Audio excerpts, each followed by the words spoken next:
I arrived at elevation on a crisp morning, the air thin and cool at the top of the mountain. The retreat was serene, eerily so, nestled far away from the world, as if it were built to be isolated, far from prying eyes. A perfect escape, I thought, when the trolling on my body-positive posts had gotten unbearable. I was Margot, the influencer who preached self-love. Yet here I was, standing at the gates of a place promising to change my life. A week of transformation, they said. It sounded too good to be true, but I had to try. It was remote, sterile, like a luxury asylum. The staff, all in white uniforms, greeted me with bland smiles, and I was assigned a number, no name. That felt wrong, but I couldn't shake the feeling that this was what I had been looking for. On my first day, I met the others, a group of plus-sized influencers, all struggling with the same thing: image, weight, public expectations. There was Kira, a sweet and anxious woman who couldn't seem to relax, and then there was Tanya, who kept a forced smile on her face as if she were afraid of being outed. We were all here for the same thing, an intense program of fasting, mindfulness, and metabolic conditioning. The food was tasteless protein bars, and the water was metallic, leaving a strange aftertaste. The worst part? We were under surveillance at all times, for our safety, they said. I shrugged off the unease. This was what I had come for, right? I posted my selfies to maintain the same inspiring image for my fans. I wrote under photo, "Day 3 at elevation, detoxing like crazy, #transformation journey." But it wasn't long before I started noticing the cracks, the strange behavior of the staff, the cold, clinical atmosphere. Kira pulled me aside one night after dinner, her eyes wide with fear. "People have been disappearing. Did you notice?" She whispered. I laughed it off, saying, "They're sent home early. The ones who can't hit their weight loss milestones."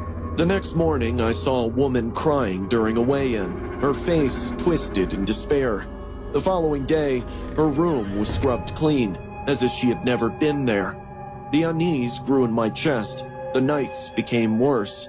Every morning I woke up groggy, dizzy as if I hadn't slept at all. One day, I found a needle mark on my arm, hidden beneath the sleeve of my pajamas. I asked the staff, but they brushed it off as a routine hydration support. Something wasn't right, and my instincts screamed at me to leave, but I didn't know how.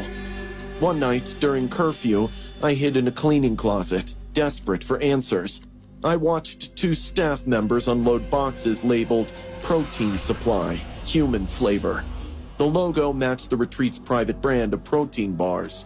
I felt my stomach twist, the realization hitting me like a wave. Are they feeding us protein bars made of human meat? The next night, I broke into a locked storage room with Kira. What we found chilled me to my core. Sealed packages of protein bars, each labeled with a batch code and a photo ID attached. One of the photos was of the woman who had cried during the weigh-in. She was gone, processed into a bar. Kira screamed, but I couldn't tear my eyes away from the photos. We were being used.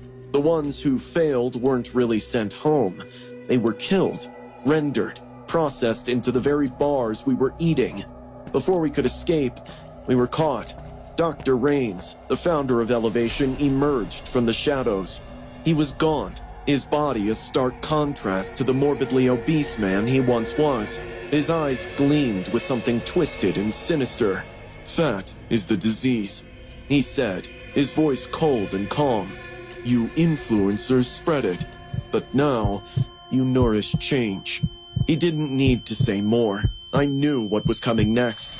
I woke up to the sound of humming machines, my body heavy and unresponsive. Kira lay unconscious beside me. I realized we were drugged, but maybe I was too fat to go down with one dose. My mind started racing. I took a quick scan of the room and realized it's set up like a surgery cabin. All the medical instruments were lying on the table right beside the bed. As one of the handlers walked past, I grabbed a scalpel from and hurriedly stabbed him in the neck. Blood sprayed all over my face and body, but I didn't have time to think. I dragged Kira with me through the dark halls, the sounds of alarms blaring in the distance. We made it to the exit somehow, barefoot, terrified but free. I didn't stop running until I reached the road. A week later, I was back online, hailed as a survivor.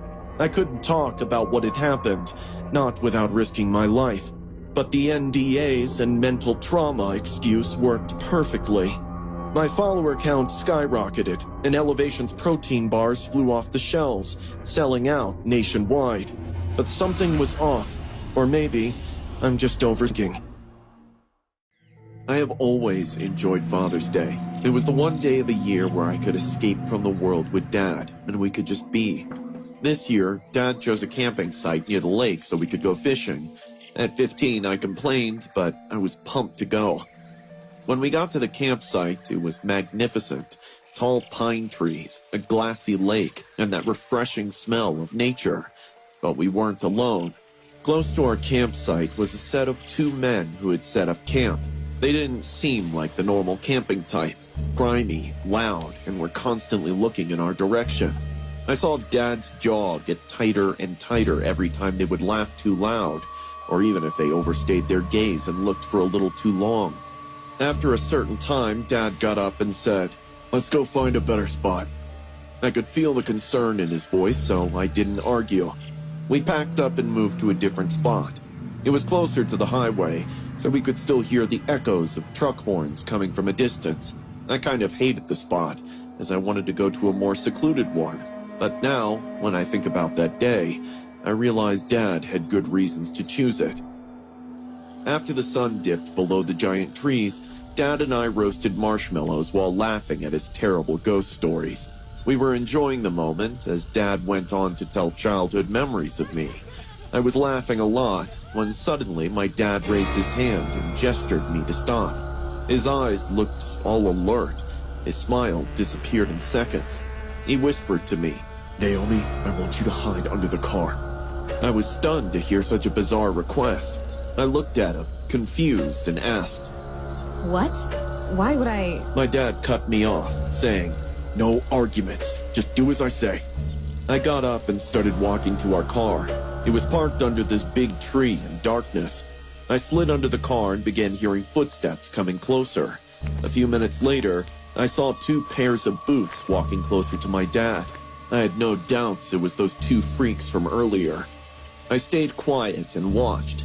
One of them waved to my dad and said, "Having fun?" My dad nodded with a casual smirk and asked, "You guys need something?" The other guy responded with a creepy chuckle. "No, just came to chill with you guys. Where's your daughter?" I could see both of their eyes scanning our campsite like hawks. My dad sat down near the fire, maintaining a very calm demeanor. Nudging the hot, burning coals into the fire with a campfire poker, my dad responded, "She went out for a fishing. It'll be great if you guys leave." The 2 guys exchanged a weird look. Then one of them started walking towards our car. My heart hammered in my chest as I noticed a pair of boots coming towards me. My dad got up, still holding the poker in one hand, and yelled, "Didn't I tell you to leave?" The other guy, who was closer to him, responded, "He's just gonna take a pee. Don't worry, unless you have something valuable in your car." Saying this, he cracked an annoying laugh. The other guy stopped a few inches away from our car and aimed at a bush. I could hear him humming while he released himself.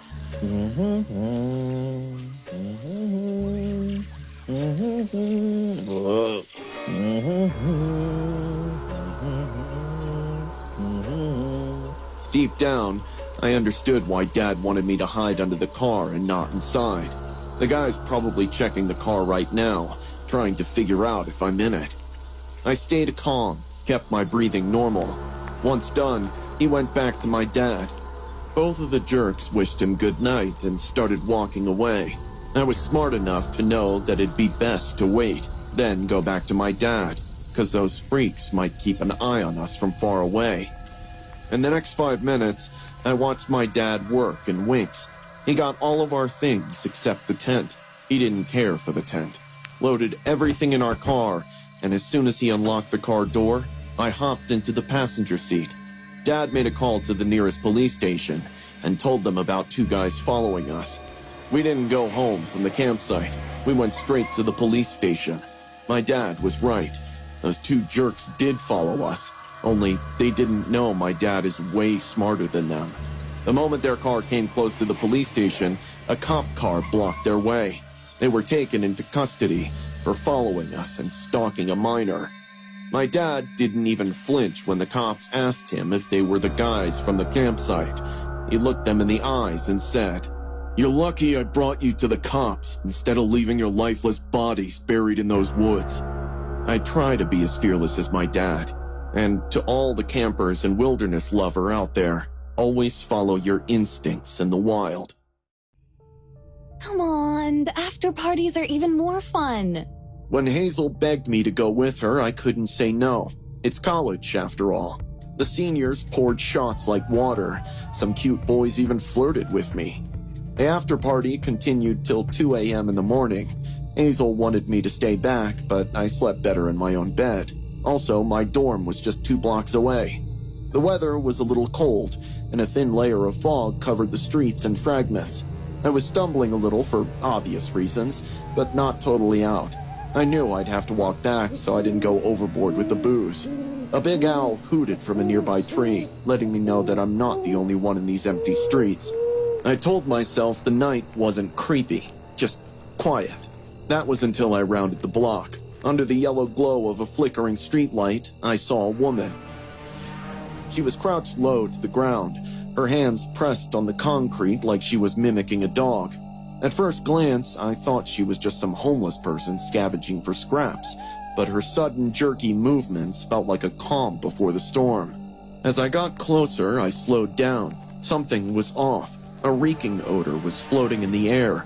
I rubbed my eyes to see it more clearly, and I did. A mangled lump of fur and flesh was lying in front of her, which seemed like roadkill. Probably a raccoon or a cat.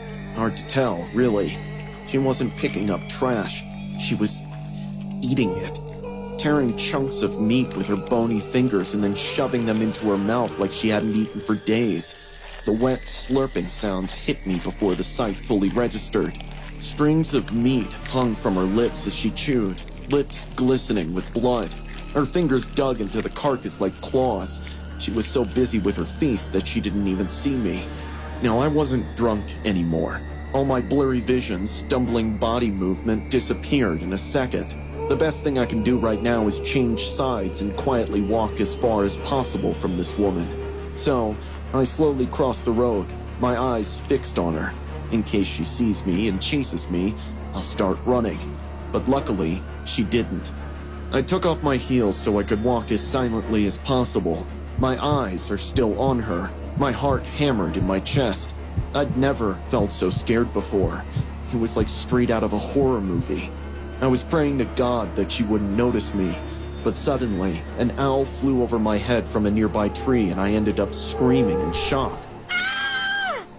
My blood froze, realizing what a grave mistake I just made.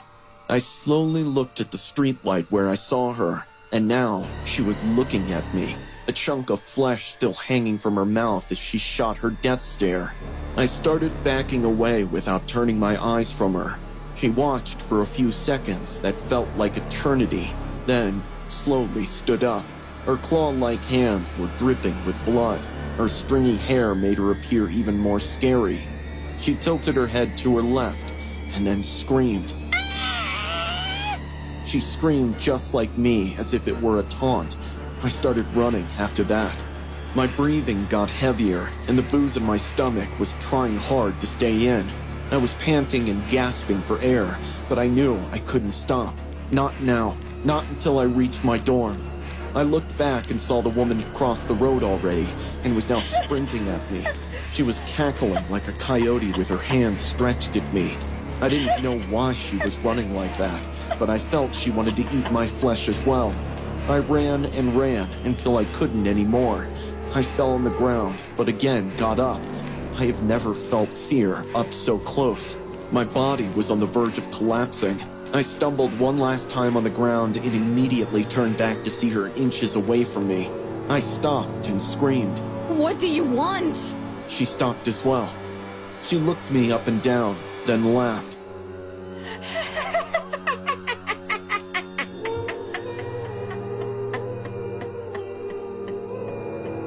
Her laughter was darker than the darkest night. Using her sharp nails, she picked something from her stained, bloody teeth and flicked it at me. I collapsed on the sidewalk. She clapped at me like my misery was amusing to her.